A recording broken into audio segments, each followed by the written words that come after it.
Hello guys, in this video I am going to show you how to receive notifications when a ship is added to your fleet in the Marine Traffic application.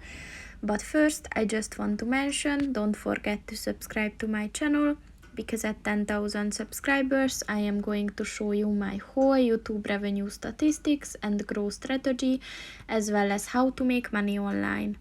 Let's jump into it. First of all, open the application on your phone and then click on the three lines at the top of the page on the right. And then at the tools section, click on the settings button and then click on the notifications button. And within this section, look for the add notification when adding ship to my fleet button. And to enable this, just click on the white circle next to it, and once it turns blue, the notifications are on. So that's pretty much it for this video, guys. See you in the next one. Goodbye.